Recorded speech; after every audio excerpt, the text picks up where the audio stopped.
Hi viewers, welcome back to Lakshmiram.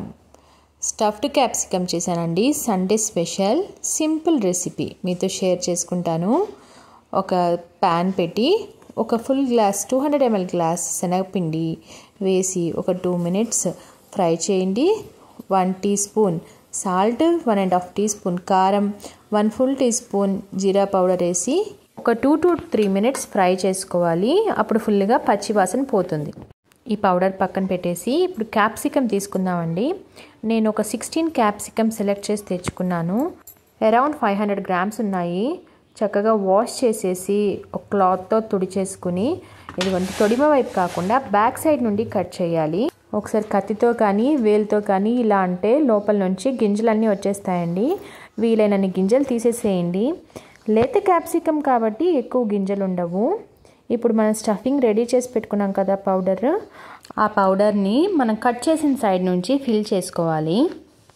అలాగే నేను మిగతా అన్ని క్యాప్సికమ్స్ కూడా సేమ్ ప్రొసీజర్లో బ్యాక్ నుండి కట్ చేసి లోపల గింజలు వేసుకుని స్టఫ్ చేసి పెట్టుకున్నానండి.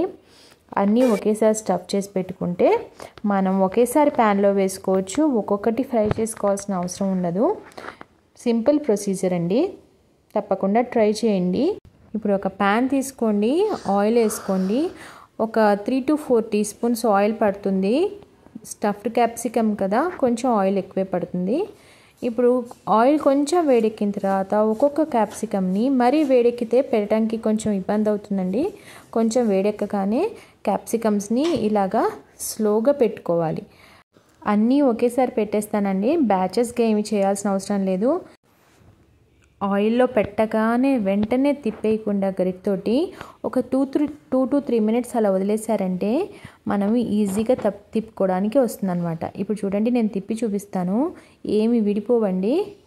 కట్ చేసిన పాయింట్ దగ్గర కరెక్ట్గా గరిటె పెట్టి తిప్పకుండా కొంచెం పక్కగా తిప్పుకుంటే ఎక్కడైతే ఆల్రెడీ ఫ్రై అయిందో ఆ పోర్షన్ కాకుండా వేరే పోర్షన్ని మళ్ళీ తిప్పి ఆయిల్ వైపు కానీ బాణలి వైపు కానీ వేసుకోవాలి.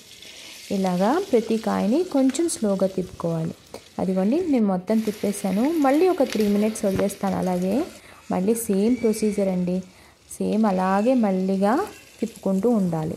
ఇలా ఒక 2 to 3 times తిప్పి మనము క్యాప్సికమ్స్ అన్ని వైపులా ఫ్రై అయ్యేటట్టు చేసుకోవాలి. మన capsicum curry, stuffed capsicum almost ready అయిపోయినట్టే. కొంచెం ఓపికగా తిప్పుకోవాలన్నమాట.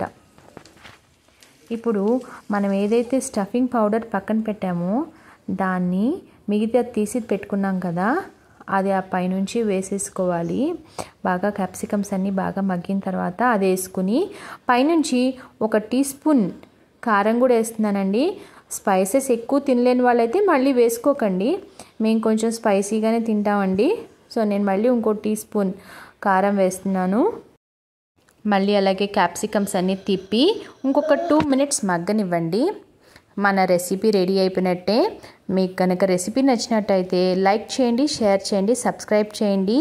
మీరు ట్రై చేసి కామెంట్ చేయండి ఎలా వచ్చిందో recipe. Thank you for watching. మళ్ళీ ఒక మంచి రెసిపీతో కలుద్దాం. బాయ్.